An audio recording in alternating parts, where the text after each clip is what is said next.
Great, okay, numbers are going up as we speak, so I think probably it's about time we got started. So, welcome everybody to our third week of Survive and Thrive through Sussex Innovation Centre. So if anybody doesn't know, because this is open to members and non-members, Sussex Innovation Centre is a business hub for scale-up businesses working on new technologies, and we've got two sites, one in Falmer on the university campus and one in Croydon. Today we're presenting on supporting businesses, as we have been the last 3 weeks during the COVID crisis. And this week's is particularly relevant to not just business owners, but staff and anybody actually dealing with lock-in. We're talking about mental health and keeping yourself sane. So very pleased to present 3 of our members here speaking today. I seem to have a couple of my colleagues who are on the screen as well. But the three members we have are Ian Braid, who is the founder of DOCIASport, and Ian's going to be speaking about his own experiences suffering with mental health problems and the things that he's taught himself or learned through the years on how to manage that and how he can pass that on to us. After that, we'll have Maria Paviour, who is a neuroscience expert, and she's going to be showing us different stances and postures we can actually take to improve our mental health. So it's about using your physiology to support your psychology.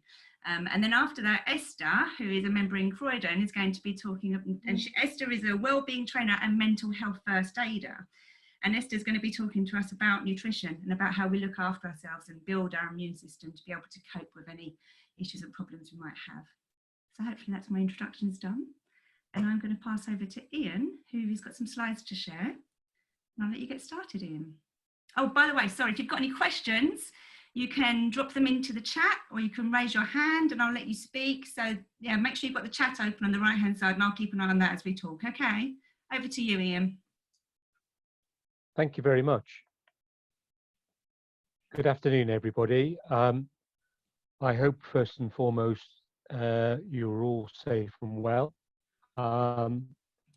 These are interesting and challenging times, and the purpose of my presentation is to share with you a few lessons that I learned, or admittedly the hard way, about how to take and give care.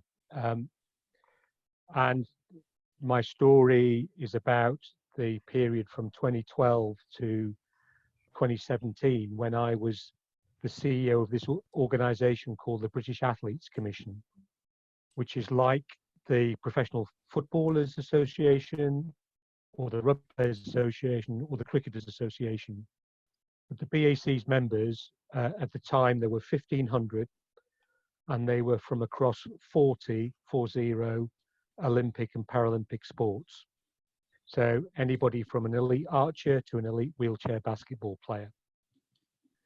I took on the job in 2012, which was the year of the London Games, as you will remember. And whilst the members of the BAC were out there on the track and field, winning lots of medals and giving us a much needed feel-good factor we might need now, their organisation, their union, was in special measures because it was in receipt of public funds and it was bankrupt. So I started and inherited nothing. No policy, no processes, no database, no board. And for the first 18 months, I had to get out of special measures, which I did. Whilst I was building up the infrastructure to support the business going forwards, I had to build a presence and a profile for the membership. And in 2014, I had to deal with 3 athletes in 3 different sports who'd attempted to take their own life due to the pressure that they were under in the bubble of high performance sport. And I had to deal with that, and I had to fight on behalf of them and the BAC to get better insurance and medical health cover for all the athletes. Because I started to build a profile and raise awareness of the issues, that it wasn't just about medals, it was about athletes. I was asked by Baroness Tanni Gray-Thompson, one of our greatest ever Paralympic athletes, to get involved in a review of duty of care in sport for the government, because she was asked to do that by the then Minister Tracy Crouch. So it was a privilege to be involved in that, but it was very pressurized and a lot of people didn't like it. but it was absolutely necessary. In 2016, everybody in high performance sport went to Rio de Janeiro, and of course it was exceptional, outperformed their performance in London. But when the athletes came home, a lot of them started to raise concerns and grievances about their culture in their sports, and there were lots of investigations: cycling, canoeing, swimming, rowing, archery, and I was involved in all of them, defending the athletes and making sure that proper investigations that were accountable and that the athletes had confidence in, that they all took place. So that slowed things down. There were legals, there were press, there was a lot of pressure. And in the end, I had to call full time because I was poorly. And the key learnings for me started with the arrival of this fella. I'd like to introduce members of the Sussex Innovation Centre, etc., to Fred Braid. Here he is at the age of 12 weeks. And this is May 17 when Fred rocked up. And our house was giddy and joyous and full of excitement and noise. And I felt none of it. Fred was looking at me. I hope the big fella doesn't live here. I was looking at Fred. Fred, I have chaos in my head. I have chaos every time I go through the front door. And the only place of stability I have in my life is this house. And now you've just rocked up doing what 12-week-old puppies do. And I walked out of the house. And I went out on my bike, and I came back and I said to my wife and my kids, I think I'm done at the BAC, and I think I'm going to the doctors. And it was because this other dog, the black dog, had arrived. And I was diagnosed at the time with general anxiety disorder, stress, and depression. And for a period of about 18 months, I had been trying to pour from an empty jug, and I was useless. So how did I feel? What were the learnings? I was overwhelmed. I was trying to do too much. There was all of this going on in my professional life. At the same time, my mother, who sends her regards to you today, by the way, but in 2016, 2017, she'd been diagnosed with 4 to 8 weeks to live. I'll say she sends her regards. She's still here. She's still full of fine northern fight. But I was dealing with that, and I was dealing with all this work at the BAC. I was overwhelmed. Being a CEO is a very lonely role. If you put into that the cocktail of the mental illnesses I had, you feel very, very lonely and isolated. The way that I was working, I recognized in hindsight, was doomed to fail. It was all about time spent in front of the computer. And what I thought was what I was doing wasn't working. And so I tried to do more of what wasn't working to try and make it better. Absolute recipe for disaster. I realized as I switched all my senses off and just operated as a robot that I'd stopped reading and I'd stopped listening to music. The psychotherapist I eventually saw, she said to me, Ian, no wonder you're poorly. You've had 5 years of vicarious trauma. No athlete ever rang me to tell me what a great time they were having. They were always in distress. They were always under a lot of pressure, and there was always very, very small time windows. So whatever they were suffering, I began to suffer as well and felt it. And when I left the BAC, I felt like I'd lost my sense of purpose. This was what I was, in a way, meant to do. And it had been taken away from me by my illness, etc. So how have I applied those key learnings from that period in 2017, 2018 to now? Well, here's Fred Braid 3 years on. You can see him there struggling with the coronavirus crisis. He is integral to my well-being. I don't know what I'd do without Fred now. It's the first dog we've ever had, and he's just a star. When the crisis started, I realized that as a small business, I had to be very careful about my logistical capacity and my emotional capacity because I didn't want to become overwhelmed again. So I've taken a slower run at what I am doing, both in work and volunteering, to make sure that I'm not overwhelmed. I have, from 2017, got what I call a personal board. Fred is the senior independent director, as you'd expect, but I've got family and friends who check in with me and I check in with them. And I make a habit of doing that in this crisis. And I also speak to somebody every day that I haven't spoken to in ages, just to freshen things up a bit. So although I'm in lockdown in Wivelsfield in Sussex, I don't feel lonely. I've established a routine and a way of working. I know it's not about quantity, it's about quality. So I do make sure I get up at the same time. And mostly that involves having to empty Fred, but it's the start of the routine. I come back and I have a shower and I shave and I'm ready, dressed and thinking like I'm ready for work. But I take breaks because then I'm not just running the risk of being overwhelmed again. I am working from home, but I'm trying to have a 5-day week and a weekend. And I am taking those breaks and I am reading again because that distracts me. And I do listen to music, albeit most of you would think it's rubbish what I do listen to. This is important to a man who has a history of anxiety in his track record. From the get-go, I've only made sure that I listen to the news once a day rather than News 24.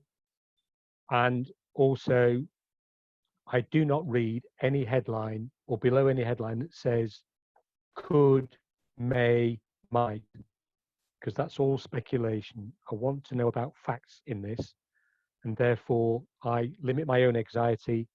And also there are some horrific stories and people that are getting closer to me now who have poor experience, terrible experience in this crisis. And so therefore I try and limit my vicarious trauma. And lastly, I'm trying to contribute personally and professionally to what's going on here. So I'm working with existing clients because I don't want anybody else to think that I'm just trying to take advantage of this situation. They're people who know who I am, what my values are, how I work. And that is also linking to my logistical capacity.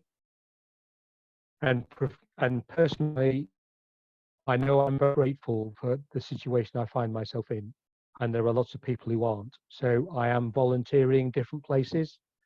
And this is Stop Press yesterday. It's taken me 2 to 3 weeks to get this sorted out.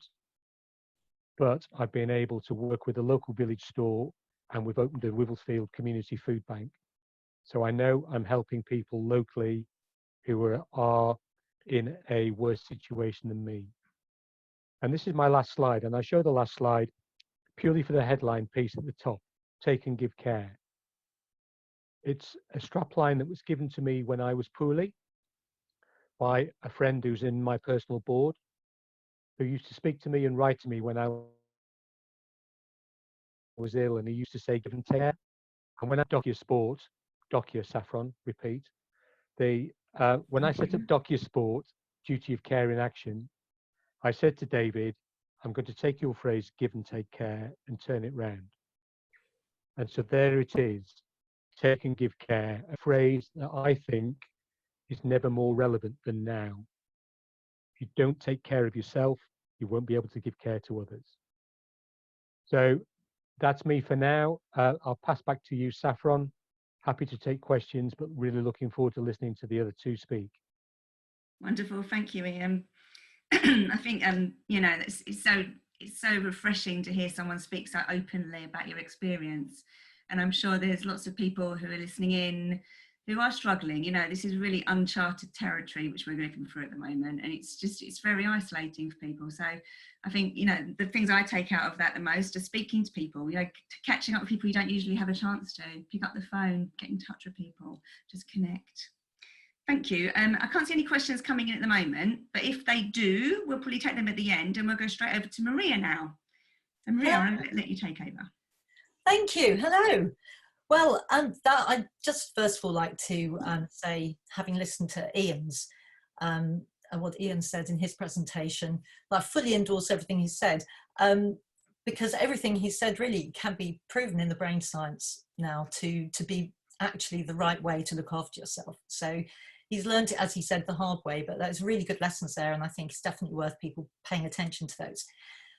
So I'm an occupational psychologist. My background is psychology and biology. So that's where the two intersect for me. And my brief background, apart from that being my qualifications, I've always been involved in wellbeing at work. And I've been involved in it from the 1980s, when I was originally feeling very stressed myself. And trying to work out why, because I understood the brain science, I understood the biology, and I understood the psychology, and I still couldn't understand why I was feeling stressed then. So it's been a lifelong process for me. And actually in 2004, I had a head injury, and I couldn't work for 2 years. So after that head injury, I had to rewire my own brain. So that was another thing that helped me to learn an awful lot more about how brains work. So now what I'm interested in is the brain science behind all of this, and I'd like to share some of that with you. So I want you just to think right now, just as you are right now, how do you find yourself sitting? So just have a quick check-in with yourself. How are you sitting right now? What are you noticing about the way you're sitting? Now, it's quite common when you say that to people that they do a little a bit of a shuffle around. But it's actually worth thinking, are you sort of lolling a little bit?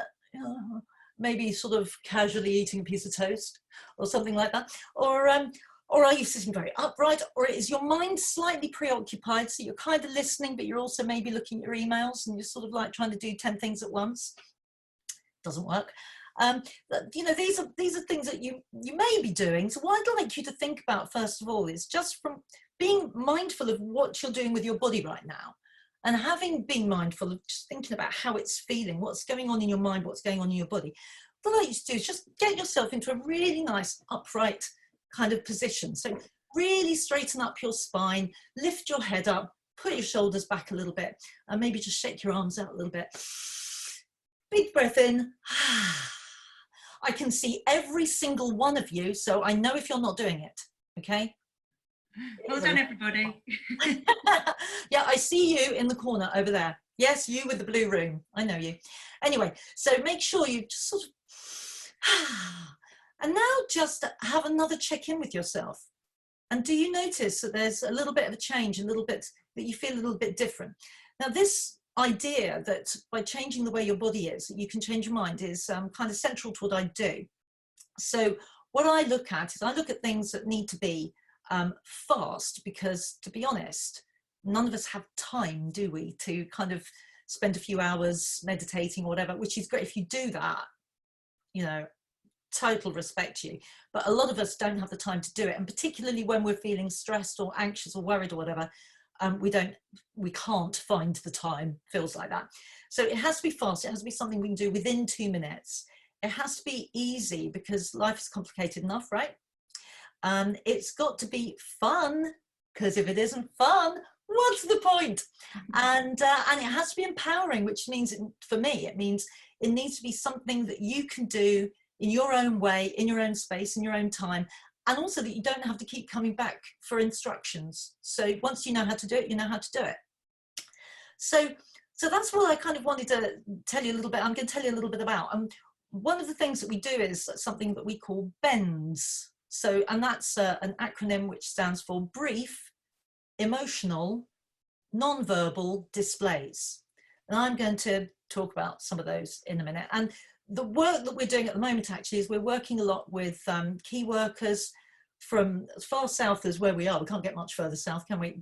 Right up to the Shetland Islands, we're working with key workers, NHS teachers, helping them to deal with their mental health and their resilience, and using our 21-day happiness plan and all of this stuff, which is free. And I might add, it's also being provided free to members of Sussex Innovation Centre. So if you want some additional support, then that's something that I'll have to look at. But let me just tell you and maybe show you a little bit about what I do when I want to feel good. Just to give you an idea.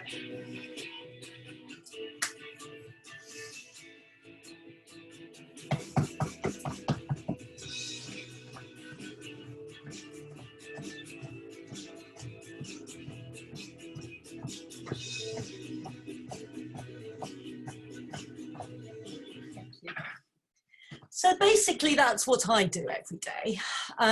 It's called Dance of the Day, and there have to be 3. But let me just tell you a little bit about what that does, because when you're doing those particular movements, it actually has an effect on your brain, and it increases your level of dopamine. And all those movements, well, the first one actually is really good for your immune system as well. So good cross coordination. But you know what? I'm an interactive kind of gal. I think you should all have a go and try these. So let's have a go and do one of these and see if you can boost up your dopamine levels. You guys that are here, you're going to have to put your cameras on if you've got if you're on screen. It can be.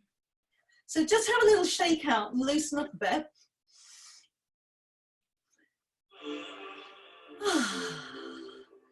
Okay, so the first thing we're going to do is a dopamine reach and stretch. So you reach, reach, stretch, stretch. Okay? Reach, reach, stretch, stretch, stretch, stretch, stretch.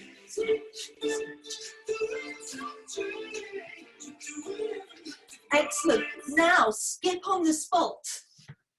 Keep going. Skipping is fantastic for dopamine, and you can't do it without smiling. Okay, sit down too, if you want, or you can continue.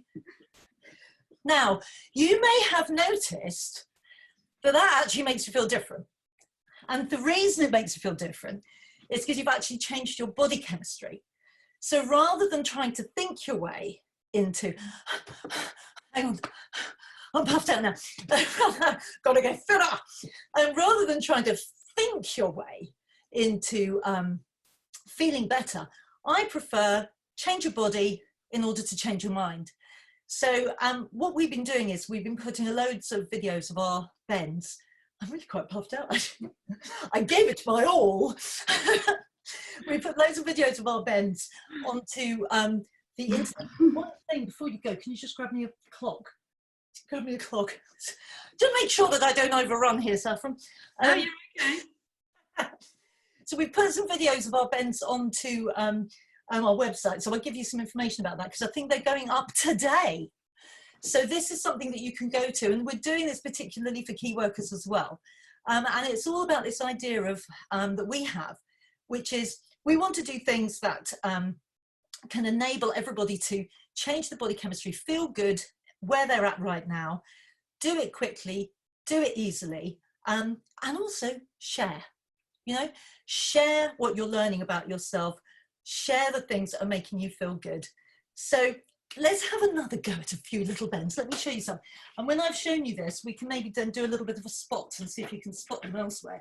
Right, so this is one that you can try. It's a standing up one.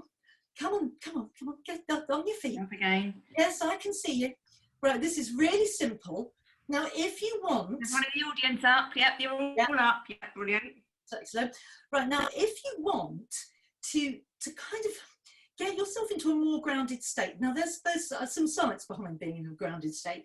Sometimes you can get a little bit dissociative so that you can feel like there's all this going on and you don't really feel like, you know, where you are, you know, your thoughts are going crazy. And particularly at this time, this is something a lot of people are feeling where they just get into a, I don't know quite how to deal with this at the moment because it's all too weird. So this is a really good one. So what you do, shake your arms out, it's always a good start. And then get your hands as though you're going to grab something from the ground. So you're going to bend over and like you're pulling something up. Pull it up above your head. Open your fingers up. Look up at the sky. And then bring your hands together and bring them down to your sternum. Point with your thumbs at your sternum. And as you do that, bring your shoulders back a bit. So you're bringing your shoulders back. and lift up your chin a little bit. Now we're going to do it again, and this time when we pull up, we're going to breathe in, and when we come down, we're going to breathe out. Okay, so let's do it. Big breath in and big breath out. Pull the shoulders back. And one more.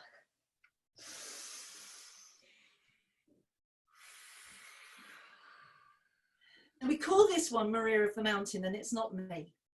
It's Maria von Trapp from the Sound of Music, right? Because when you do this, you can go, ah!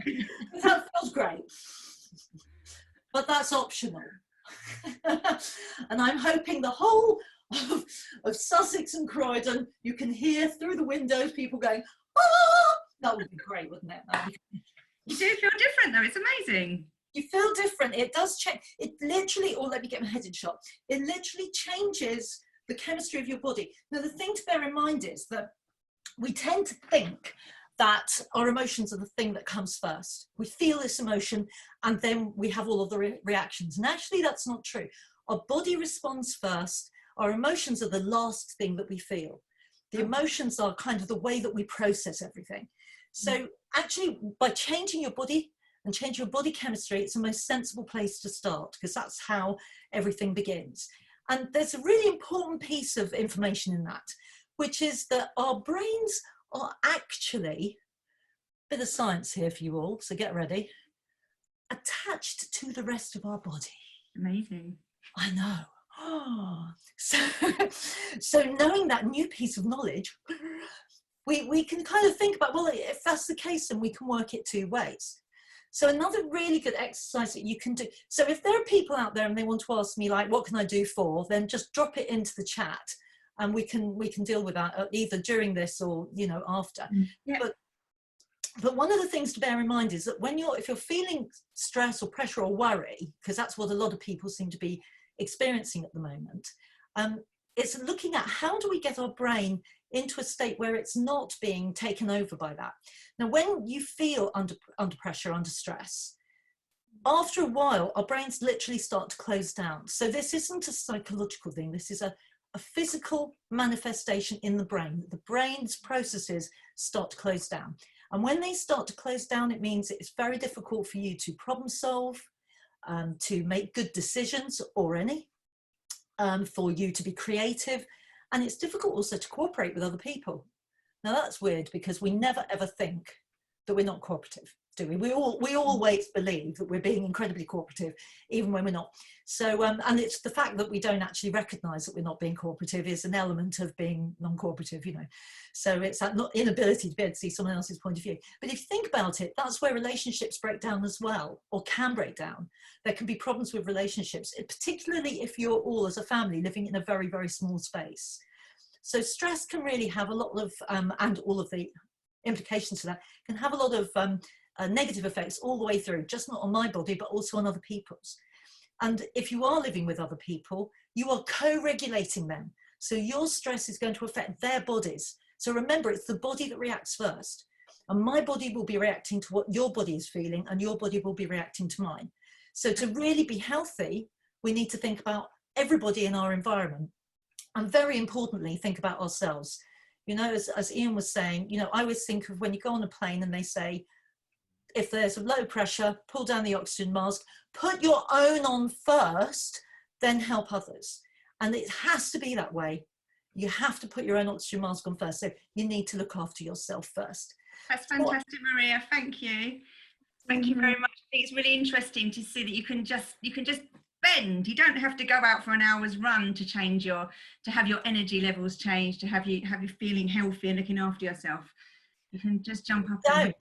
I was going to show my little slideshows, but I won't. Well, let's give us a chance to speak. How much time we've got at the end, if that's all right. Yeah, so I'll pass that. Thank you. There's lots of messages coming in saying thank you, and people are really enjoying the movement. So thank you very much for that, Maria. But let's pass over to Esther now, and Esther's going to sort of educate us on nutrition and how we can look after our immune system and following on from everything Maria said about looking after ourselves first so that we can look after others. Over to you, Esther. Thank you. If you just bear with me a sec so I can just get the presentation up. Okay. Right, okay, so thank you. We're going to have a little look at nutrition, how you can use nutrition to help balance your immune system and your mental well-being. Right, so if we think about the current context, which Maria has just touched on, we've all found that we are not doing what we thought we would be doing. So we're homeschooling, homeworking, furloughed. Some of us are out of our comfort zones. Some of us have, you know, a lot more to worry about than we had before. We've got financial worries. We're trying to move our business online. And in amongst all of that, there's lots of stress, anxiety, and for some people, there might be illness and that sense of hopelessness. So essentially, nutrition is another way you can start to look after yourself in the mix with all the other things you've heard about in terms of self-care. So it's about being adaptable and being able to thrive in the circumstances that we find ourselves in and being able to get back some control of our lives. So just quickly, the immune system helps us to fight disease. So things like bacteria, viruses, fungus, parasites, if they get into our body, the immune system will launch an attack on those things to try and get us back, well, to keep us healthy. And if we do get ill, to minimize the impact of that illness. So essentially, the immune system is a network of cells, tissues, organs that work together to keep you healthy. You may have heard of the microbiome, which is all the good, positive bacteria, the beneficial bacteria in your gut that not only helps to keep you healthy as part of the immune system, but it also supports your mental health. So possible signs that your immune system might be imbalanced: repeat infections. So you might be one of those people who tend to get coughs and colds one after the other, and it doesn't seem to really make sense to you why that happens. Esther, sorry, just to interrupt. We're still on the first slide. Have you moved on? Yeah. I can only see the first slide still, so I don't know. Can you see the first slide, Ian and Maria? Yeah, I can. It's not gone into slideshow. Yeah. Yeah, you Okay. All right. click Bear on with me. slideshow. I'll come out of this and I will go into PowerPoint and pick it up again. Okay, is that better? That's it. We're there. Brilliant. Excellent. So I'll just backtrack slightly. So I talked a little bit about our current situation and about resilience and having tools to keep yourself healthy. The immune system and about how it helps to defend us from illness like bacteria, viruses, funguses, parasites. And the immune system being made up of cells, tissues and organs to help keep us healthy. Okay, so this is where we got to, well, this is where I got to, and the rest of you were left behind. So one of the signs that there's a problem with your immune system could be repeat infections, for example. So you've always got a cold or a cough or something going on. Possible causes of immune imbalance, because we're talking about imbalance, it's about balancing your immune system rather than having it overactive. So you don't want to get to the point where your immune system is reacting to everything, because that just wears your system out. And similarly, you don't want to have repeat illnesses, because that again wears your system out. So poor nutrition, if you're not getting all the nutrients you need to support all those tissues, organs and all that function, then that might compromise your immune system as well. Okay, so some of the key nutrients that we need for our immune system are listed here. So for example, vitamin D helps to protect against coughs and colds and flus, and it supports your lung health. And zinc also boosts your immune system, and it helps with healing and growth. The B vitamins work together. So it's like a group of vitamins, and they're very good for energy and cell health. And as we heard earlier, your cells, i.e. your white blood cells, are part of your immune system. So you need to have nutrients to support that. The probiotics are the live bacteria, food with live bacteria that you can put in to your body, and they help to support that microbiome, or that bacteria you've got that help to look after you. So moving on to just have a look at mental health. In this context, what we're talking about is the absence of mental health conditions like anxiety and depression, which you can imagine are on the rise at the moment. And also just low mood, you just don't feel great. As we've heard, a lot of us are managing mental health conditions, so nutrition can also help as part of the management of your mental health conditions if you do have existing conditions. We also want to be able to have good concentration and memory and those sorts of things, which Maria picked up on. In terms of the brain itself, the physical brain, it's actually made out of, partly made out of fat. So we need to be able to feed our body those good fats, so our brain, physical brain, is healthy. Also, in terms of our good mental health, we want to feel happy and engaged. So that's all part of positive mental health. Okay, so on the reverse, it's things like poor memory, poor concentration, some of the things Maria has already spoken about. Perhaps you're feeling quite overwhelmed and quite emotional at this time, and irritable, and it is that lack of cooperation, but not really knowing and not being able to make decisions. All of those sorts of things are indicators that your mental health could be under stress, as well as the low mood, anxiety, and those sorts of things. Again, a quick look at some of the nutrients that support mental health, which are similar to some of the immune nutrients, because these vitamins and minerals support your health generally. So if you have, for example, a vitamin D, a B12 or an iron deficiency, you can experience quite severe symptoms of depression. So that's one reason why it's really important to keep certain nutrients balanced. With the fat and the brain, as I've said before, we need fat for the brain. And one of the problems now is people are on low-fat diets. There's a lot of people on low-fat diets and not differentiating between those positive fats that we need. With our hormones, for example, serotonin, one of our happy hormones, we need good nutrients, the proteins, the fats, the vitamins, to be able to manufacture those hormones. And vitamin C is also good for memory and cognitive function.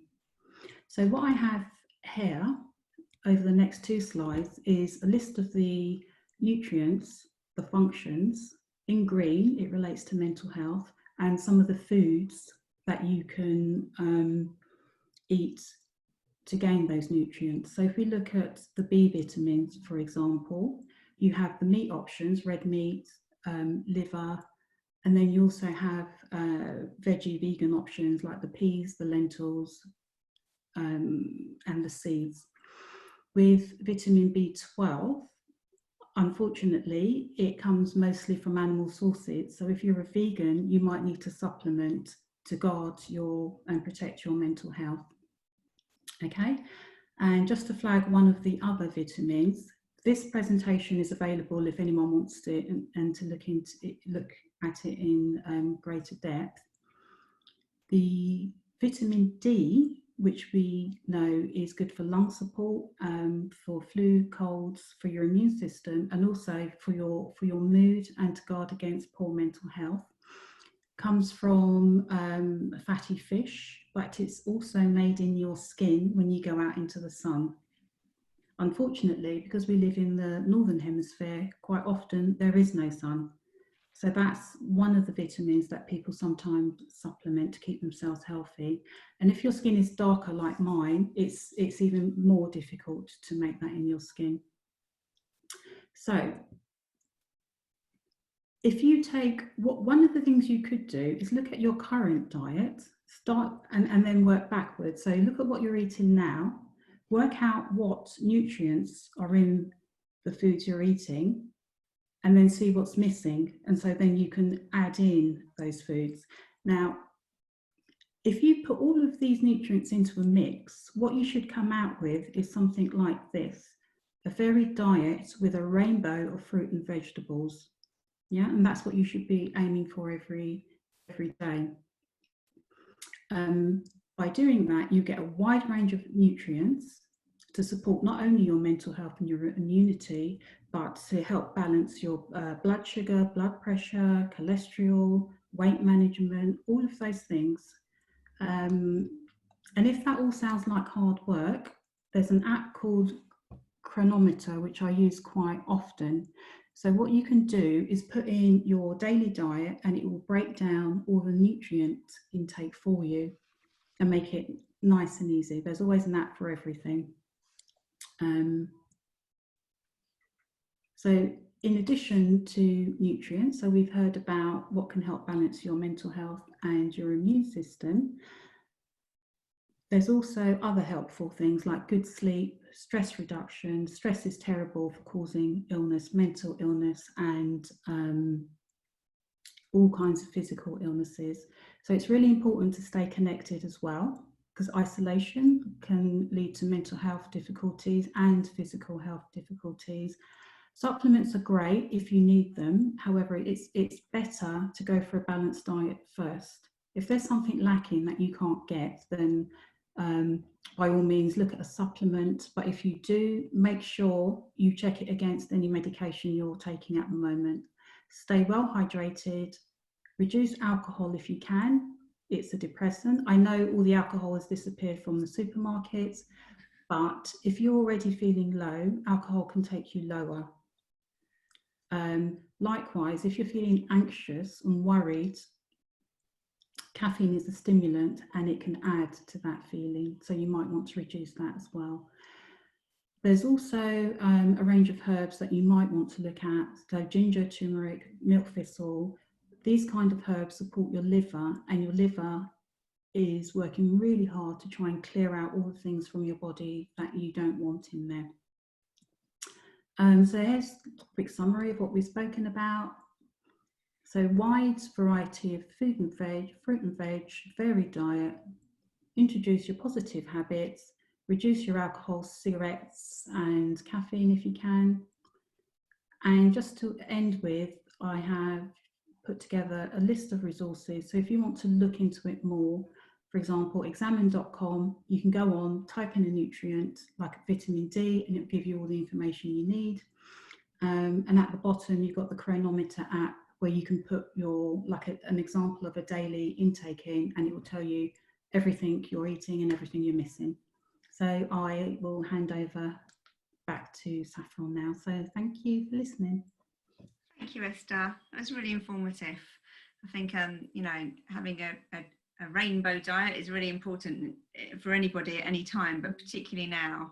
And although I know people are finding it hard to get deliveries if they are shielded or having to stay at home, when I've been to the supermarket, I've found that they've got everything. You know, you are able to get what you need to get if you can handle the queues and if you can get out. Obviously, it's difficult for people who have been said they have to stay at home. I know there's lots of resources being put on by local authorities and so on to do deliveries. So we've got contacts, we can reach out and find out if anyone needs that help and advice. Now I've got some questions coming in. Okay, one of the questions here, it's about just your slides, Esther. That's from Jim. We'll make sure the slides are shared with everybody that's interested, and we'll share those across the attendees today. And let's just see if there are any other questions coming in there. We've got some people just complimenting you, Esther, on the presentation. Oh, thank you. She's going to help us, this lady's going to help out 82-year-old mum. That's great. Let me just see the questions that we have. One of the things that we talked about before is there's a lot of talk about what can be achieved during this time. I just wondered if any of the panelists here have an opinion on the perceived pressure of upskilling and learning skills, and what are you going to do with your time in isolation? Now you've been furloughed, what are you going to do? Is that unnecessary pressure that people shouldn't be adhering to? Who would like to answer? Well, I'm happy to answer that. I think we are so used to this idea of, and this harks back to what Ian was saying as well, we're so used to this idea of quantity, that it's how much we can do. And this is actually an opportunity to being, whether you're furloughed or whether you're in isolation and working from home, it's an opportunity to spend less time doing and more time being. And actually, it's when you do the being stuff that you really discover how much joy you can have in your life. So you don't find joy from doing stuff. You find the joy when you connect with people and when you remind yourself who you really are, and you come home to who you are.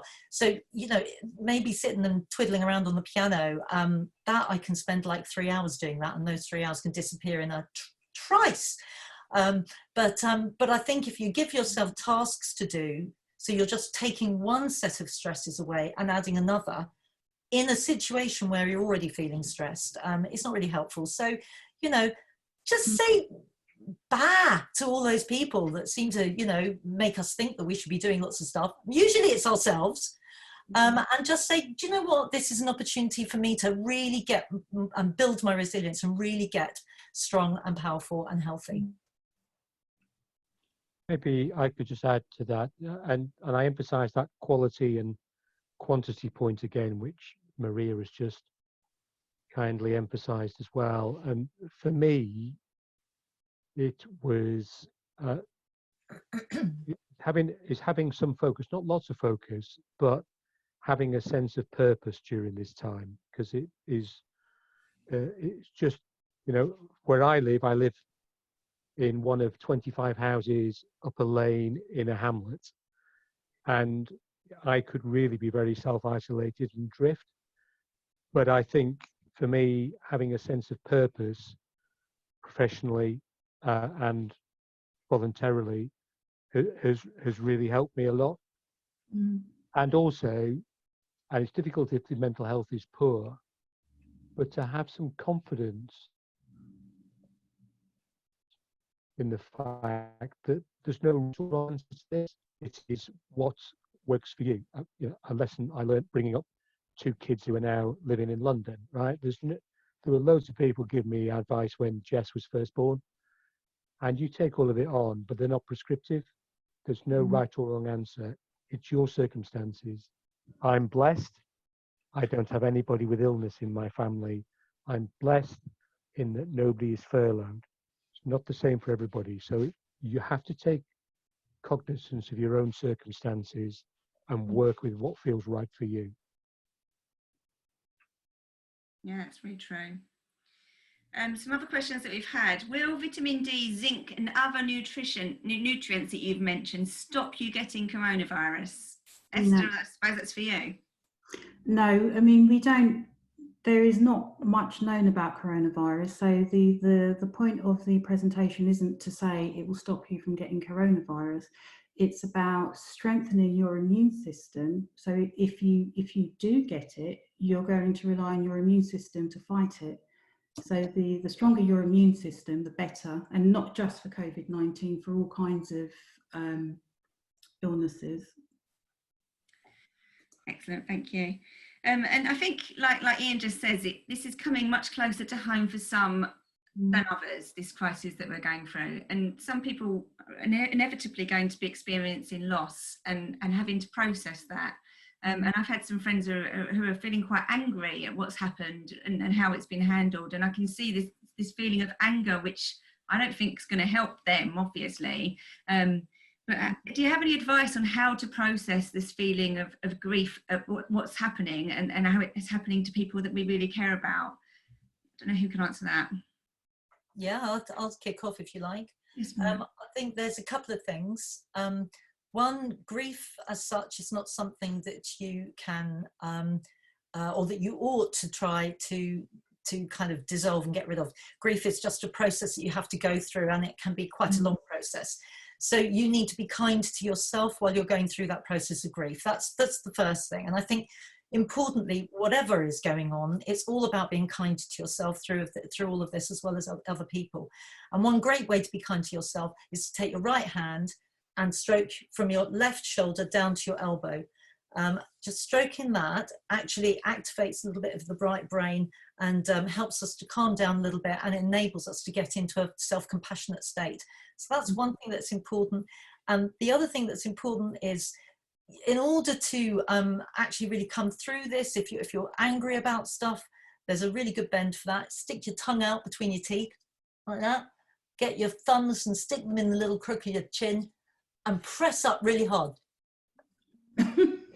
And if you do that, if you're feeling angry and you do that, what happens is your brain says, don't bite your tongue off. So it uses the opposite muscles from the ones that grit down. And if you're a clencher, jaw clencher, it really relaxes those muscles. And it tells your brain that you're not angry, because that's where you feel the anger and threat is in there. So it tells your brain you're not angry, and it brings you back out of anger. And if you can just remind yourself while you're in this situation of all the things that this is teaching you. So rather than saying this is an awful situation, you say this is a really, very, very challenging, very troubling situation. And what I've learned from it is, and by doing that, you change your brain programming, and you actually, rather than turning it into something that is a stressor, it starts becoming something that creates resilience. Fantastic, thank you. I've got a question here for Esther. I've been recommended to take evening primrose oil. What food could I add to my diet that would act in the same way as evening primrose oil? That's from Joe. It depends what you're taking it for, Joe. It's quite difficult to give individual advice because in order to do that, one would need to know quite a lot about your diet and whether you have any medical conditions. But evening primrose, it's a good oil. It's one of those antioxidant type oils. So you could look at other vegetable oils or plant oils. It just really depends what you want to use evening primrose for. Okay, great. And a question that's just come into the chat, they're coming in from all different sides here, but this is for Ian, and it was really about who inspired you to look for help, Ian, when you did struggle. Who or what inspired you? Well, clearly Fred, because how I felt was exceptional, but what had happened was exceptional. I knew that something was wrong. The week prior, I mean, lots of people had been telling me or asking me whether I was all right, and I could hear them, but I wasn't listening. And the one person who pierced my thick armour was my aforementioned son, Harry. The week prior to Fred arriving, he and I were away for a weekend. And Harry, bless him, plucked up the courage to say, "Dad, you think you're working too hard?" And he literally stopped me walking. And the question, because it was from him, and short and sharp, was brutally but brilliantly delivered. And I said to him, "I need to think about that, Harry Braid." And when I gave him the answer, my answer, which also frightened me, was, "I don't know how to relax anymore." So it was then that made me realize. So it was him, and it was the literally, in so many ways, extraordinary arrival of Fred Braid that made me realize that I was ill. Because the thing is, you decline into that dark valley that I found myself in is incremental. So you forget what the new normal was or is, because it's just a gradual decline. So you become detached from what you were. And also, what then happens is you can't go through a big period of mental illness like that. And if somebody was to say, "Are you back to your old self again?" The answer is no, you can't be, because you can't go through a lived experience like that and then just wipe it from the hard drive. And what I've tried to do, with the help of psychotherapists, with the help of my personal board, is take learnings from that and change my behaviours so that I can, back to my phrase, take and give care. Thank you, Ian, and you do that really well with our community as well. So I know you offer chats in Falmer, mental health chats, and get involved in some of the dog walks that we put on and other things. And there's lots of chats coming in here saying that we want Fred to have his own Twitter or Instagram channel. Has he got one already? If not, why not?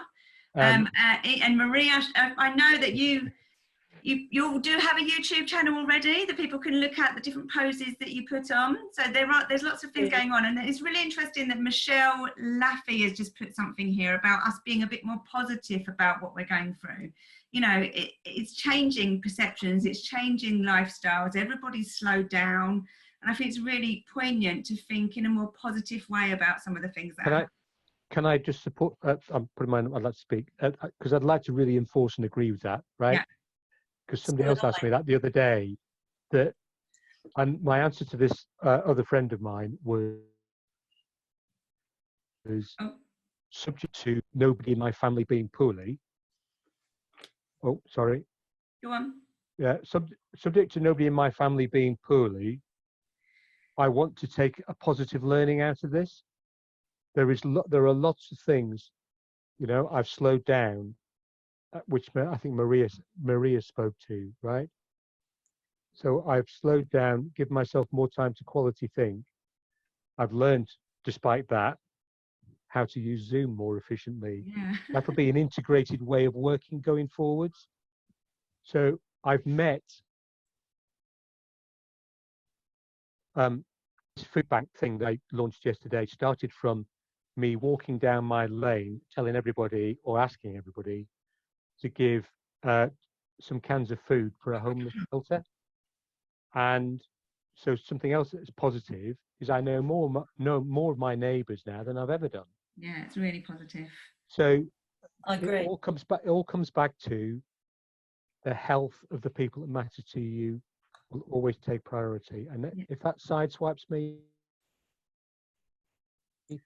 then it will. But if not, I am determined to come out of this with better knowledge and behaviours and practice and knowledge than when I went in. Yeah, that's brilliant. Thank you, Ian. And I've just been corrected. It wasn't Michelle, it was Michael. So sorry, Michael.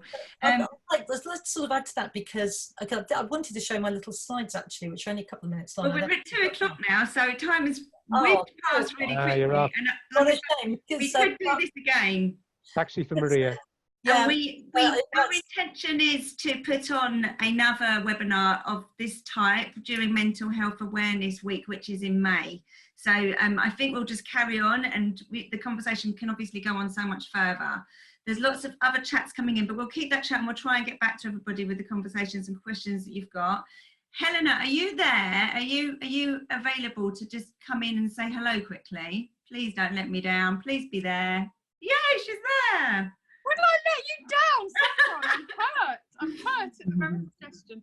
So Helena is a colleague at the Innovation Centre, and she's going to talk about what we're doing within our centre. Yeah, so I mean, first of all, just to say thank you so much for the 3 different perspectives. It was amazing to hear you talking and just be so vulnerable and real with your experiences that I'm sure a lot of people are going through now. And then Maria, it's been a while since I've seen and engaged with the power poses, so thank you very much for the refresher on that. I'll definitely be looking up your YouTube channel. And then Esther, yeah, thank you so much on the nutrition. I think that's the area where I really need to focus while I'm at home. Actually, I kind of am quite conscious of the exercise thing, and I'm quite, but yeah, eating the rainbow I think is my big takeout there. So yeah, it's lovely that you've covered these kind of areas, and that everybody's now aware that, you know, there's people like this in our community, which maybe they weren't before. And I just wanted to say a little bit about what we're trying to do as well at this time. We are in the fortunate position that we've got some what we're calling Survive and Thrive task forces that we are able to offer to our members. So if you're interested in registering for one of those with any of the issues you're facing at the moment, really, whether they are, you know, the health and well-being of your team, or whether they are business problems, or whether you've got a burning question or a problem with doing a pivot and reaching out to your market, please do use the link that I've posted into the chat and that Saffron will circulate round afterwards. So on the business perspective, you know, just keep talking to us and keep in touch, keep coming to events like this, and keep connecting, I think, as everybody said, is so important at this time. And then the other thing that we've become really aware of is that there's the opportunity for us to connect more as a community during this time. So there's a lot of community events going on, which we'll also pop you around the links for. But we're having a weekly Ask Me Anything, where you can literally come and talk to the team about anything at all you want to.